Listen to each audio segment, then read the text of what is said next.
Welcome back to Square Off. This might sound like the Hunger Games of housing, a lottery for folks who need the most help with paying the rent, and they're competing with people all over the country who are in the same predicament. The odds of winning, very low. It's the result of a phenomenon called waitlist shopping. Joining us is the reporter who wrote the story, Juliette Rihl. She covers housing insecurity for the Arizona Republic. Welcome to Sunday Square Off.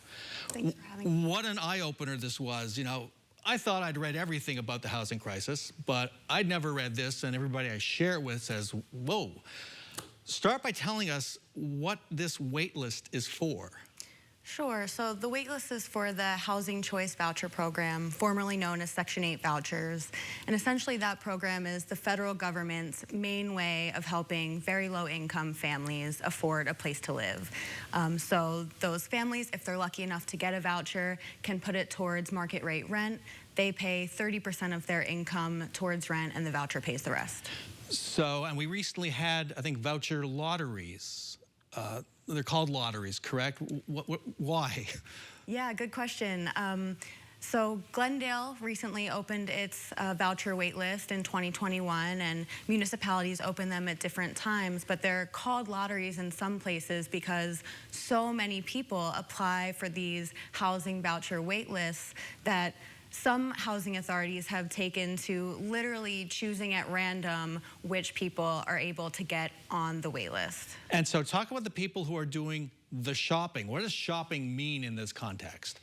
Sure. So many of the people that I spoke to had tried to get a housing choice voucher in their own city or state and weren't able to. So some of those people wound up doing the waitlist shopping, meaning that they took to applying to whatever open housing waitlist they could throughout the country in the hopes of securing this subsidy that they desperately needed. How large is this subsidy, by the way? So the subsidy, it depends on the family and where they live, but the family pays 30% of their housing costs and the subsidy covers the rest. Now, you told your story through the eyes of Cecilia Arvizo. She's a mother of 5 here in the Valley. She's been homeless. What exactly is her situation, and what did she face when she got into that lottery in Glendale? Yeah, so when I met Cecilia, she had been homeless for over a year herself, and at the time, 5 kids.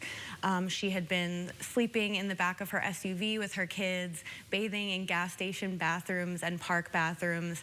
And she was so excited when after over a year of this, she saw that Glendale's housing lottery was opening. That's where she was living at the time, where her kids went to school. And so she applied right away, and she thought that she would definitely get it. You know, a homeless mom who was in Glendale at the time, but because she was competing against so many people from all over the country, her odds were extremely low, and she wound up not getting a voucher. Only 3% of the people who applied did. And just to underline that, it's a woman here in Arizona. You told her story. She's competing with people from Illinois, Alaska. That's right. All over the country. How is that legal?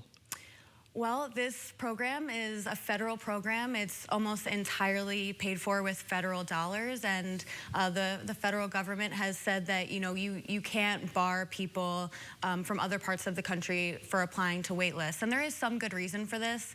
It gives people a shot at upward mobility. It decreases discrimination, but the trade-off is that locals don't necessarily get priority. So. Is that, we know Arizona is a destination for a lot of folks.